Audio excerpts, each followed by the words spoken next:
యువత భవిష్యత్తుతో చెలగాటమాడితే చూస్తూ ఊరుకోం. డిఎస్సి 2025 ఉపాధ్యాయ నియామకాలలో జరిగిన అవకతవకలపై ఈ రోజు నిర్వహించిన రిలే నిరాహార దీక్షలో పాల్గొని మా గొంతు వినిపించాం. డిఎస్సి వ్యవహారంపై సిబిఐతో సమగ్ర విచారణ జరపాలి, అర్హులైన ప్రతి అభ్యర్థికి న్యాయం జరగాలి అని భీమిలి వైసీపీ నేత మజ్జి శ్రీనివాసరావు అన్నారు. డిఎస్సి పరీక్ష రాస్తే ఇవాళ మీకు పిలిచిన ఉద్యోగాల్లో ఎవరికి ఇచ్చారు ఉద్యోగాలు? ఎవరు తాబేదారులకి లేదు వీళ్ళ అనువులకి ఎవరికైతే డబ్బు ఇచ్చారో ఇవాళ అంగట్లో సరుకులు అమ్ముకునే విధంగా ఇవాళ మొత్తాన్ని ఉద్యోగాలు అమ్ముకున్నారు. ఇదేదో మేము చెప్పిన మాట కాదు. మీ వీడియోల ద్వారా మీ ఆడియోల ద్వారా లేదు సాక్ష్యాధారంతో సహా జగన్మోహన్ రెడ్డి అనేక సందర్భాల్లో చెప్తే కనీసం నెమ్మకి నిలిపినట్టు ఏదో పేరుకి సవాలు ఇస్తుంటారు. ఈ జిల్లాలో లిస్ట్ వచ్చింది స్పోర్ట్స్ కోటాలో 10 మందిని వెరిఫై చేశాం, పేరుతో సహా వెల్లడిస్తాం. వారి తాలూకా ఏం జరిగిందో వారి వెనకాలంతా కూడా పేరుతో సహా చూసాం. వారందరూ కూడా శాసనసభ్యులు అనుయులు తాలూకా పిల్లలకి ఇచ్చారు. కొంతమంది వచ్చి బాబు మేము డబ్బు ఇస్తూ ఉద్యోగం వచ్చిందని చెప్తున్నారు. అవన్నీ కూడా మరి కొద్ది రోజుల్లో అవన్నీ బయటకు వస్తాయి. ఇప్పటికే చాలా వచ్చాయి. ఎందుకంటే జిల్లాలో 10 మంది వచ్చారు. చూసాం 10 మంది పేరు స్పోర్ట్స్ కోటాలో సెలెక్ట్ అయ్యారు. 10 మందికి వెరిఫై చేసాం. మరి ఎక్కడ కూడా వారు స్పోర్ట్స్ కోటాలో చెప్పిన వారు సబ్మిట్ చేసిన పేపర్ ఒకటి, వారికి ఎవరైతే వారు అనుగుల జిల్లా రాష్ట్ర అధ్యక్షులు ఉన్నారు ఈ స్పోర్ట్స్ కోటాలో, బేస్బాల్ అధ్యక్షులు ఒకరు, అలాగే జూడో ఒకరు, వీళ్ళందరూ కూడా ఒక డమ్మీ సర్టిఫికెట్స్ ఇస్తే ఆ సర్టిఫికెట్స్ అన్ని ఆన్లైన్ చేశారు. నేను నేరుగా వాళ్ళు అడిగాను పిలిపించి, ఏదో ఈ సర్టిఫికెట్ ఏంటి అంటే వాళ్ళు వచ్చి కిందకి మేనేజ్ చూస్తున్నారు. మా అబ్బాయికి ఉద్యోగం వచ్చింది, మరి ఎవరో చూడండి మీరే చేయాలన్నారు. అది చూడడానికి ఎటు ఉండదురా, ఈ రాబోయే రోజుల్లో మరి సిబిఐ ఎంక్వైరీకి ఇప్పుడు డిమాండ్ చేస్తున్నాం. మరి ఆ సిబిఐ ఎంక్వైరీ అయితే ఇప్పుడే అయిపోద్ది, లేదంటే 29 తర్వాత కూడా ఎంక్వైరీ పడిపోతే మనం ఏం చేయలేవురా బాబు అని చెప్పారు. ఎందుకంటే మనకు అర్థమైపోయింది మనం ఏం చేసాం. ఒకరు డబ్బు ఇచ్చి తీసుకున్నారు, వాళ్ళు వచ్చి అనుయంగులకి వెళ్ళి మరి అక్కడికి వెళ్ళి బాబు ఎలాగైనా నాకు బాగా కష్టపడ్డాడు, మరి నా వెనకాల ఉన్నాడు, మీరు ఎలాగైనా కొడుకు ఉద్యోగం ఇచ్చేయండి అని అంటే మరి కొడుకు ఇచ్చారు సర్టిఫికేట్ తయారు చేసి ఇచ్చి.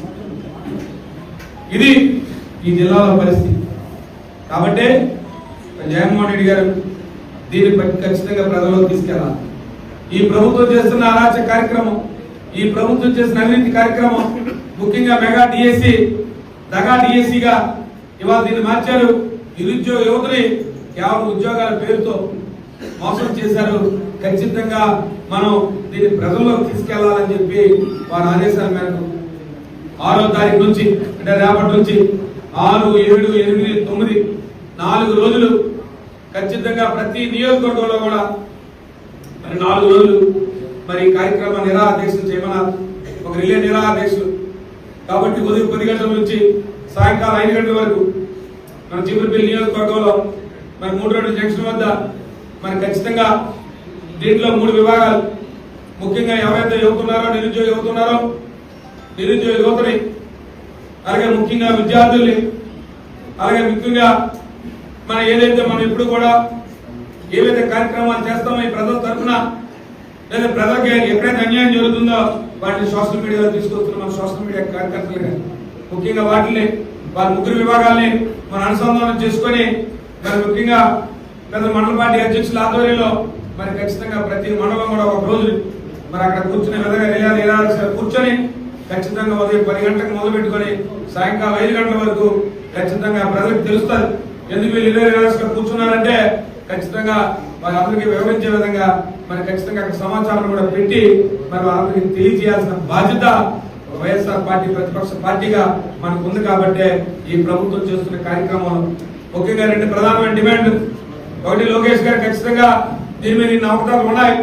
మరి నిన్న ఢిల్లీలో పెద్ద ఎత్తున వారు కూడా ఆ రోజు నీట్ ఎగ్జామ్ లీక్ అయితే అబ్బాయి లేదులే అని చెప్పి మళ్ళీ ఎగ్జామ్ పెట్టేశాం కదా మనకేం లేదని చెప్తే మరి నిరుద్యోగ యువత ముఖ్యంగా ఎవరైతే మొన్న నీట్ ఎగ్జామ్ లో పిల్లలు చాలా మంది ఆత్మహత్య చేసుకున్నారో, ఎంతమంది పిల్లల భవిష్యత్తు పోయిందో వాళ్ళందరూ కూడా ఒక్క సోషల్ మీడియా పిలిపిస్తే పార్లమెంట్ ముట్టడించాలంటే ఇవాళ లక్షలాది మంది పిల్లలు వస్తే ఇవాళ కేంద్ర ప్రభుత్వం ముఖ్యంగా మోడీ గారి ప్రభుత్వం మరి వారు దిగి తక్షణమే అక్కడ ఉన్న విద్యాశాఖ మంత్రి గారితో రాజీనామా చేయిస్తే గానీ మేము ఊరుకునేది లేదు.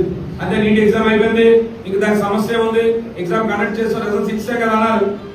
కాదు, మీ వల్ల ఈ ప్రభుత్వంలో ఇబ్బందులు జరిగాయి, రాబోయే కాలం అలా జరగడానికి లేదు.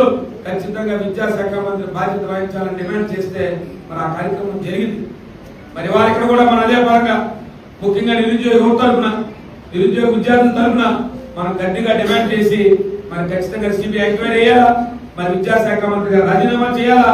ఈ రెండు ప్రధానమైన డిమాండ్లతో రేపు నిరాహార దీక్ష చేస్తూ, దాంతో పాటు ఏవైతే మీకు ఇచ్చిన హామీలు ఉన్నాయో ప్రధానమైన హామీలు, మరి ముఖ్యంగా ఫీజు రియంబర్స్మెంట్ తీసుకుంటే పిల్లలకు ఫీజు రియంబర్స్మెంట్ సుమారు 9,000 కోట్ల పైచలకు బకాయిలు ఉన్నాయి. ఆనాడు ప్రతి 3 నెలలకు కూడా బకాయిలు ఇచ్చి ప్రతి పిల్లవాళ్ళు కూడా తల్లిదండ్రులు శుభ్రంగా చదివించుకునే కార్యక్రమం, ₹1 కూడా ఫీజు కట్టకుండా వెళ్ళి చదివించే కార్యక్రమం. ఇవాళ ప్రతి సందర్భంలో కూడా కాలేజీ యాజమాన్యాలు మీరు డబ్బు కడితేనే పిల్లలు చదువు చెప్తాం, మీరు డబ్బు కడితేనే మీ పిల్లలకు హాల్ టికెట్ ఇస్తాం అని చెప్పి భయభ్రాంతులు చేస్తా ఉంటే తల్లిదండ్రులు అప్పు సప్పు చేసి ఇవాళ ఆ పిల్లలకు ఫీజు కట్టే పరిస్థితి. సుమారు 9,000 కోట్ల పైచలక ఎప్పుడు డిమాండ్ చేస్తున్నా ఇదిగో ఇస్తున్నాం అదిగో ఇస్తున్నాం అని చెప్తారు తప్ప ప్రభుత్వం ఖచ్చితంగా ఆ కార్యక్రమం చేయలేదు. దాన్ని కూడా వాళ్ళ ప్రధాన అంశంగా తీసుకోవాలి. అలాగే నిరుద్యోగ యువతకి ఎన్నికల్లో మోసం చేశారు. ఎన్నికల్లో అందరూ కూడా జగన్మోహన్ రెడ్డి ఇన్ని సంక్షేమ పథకాలు ఇస్తారు, ఆయన కన్నా మనం ఎక్కువ సంక్షేమ పథకాలు చెప్పేద్దామని చెప్పి అనేక హామీలు ఇచ్చారు. సరే హామీలన్నీ తర్వాత దాని గురించి మాట్లాడదాం.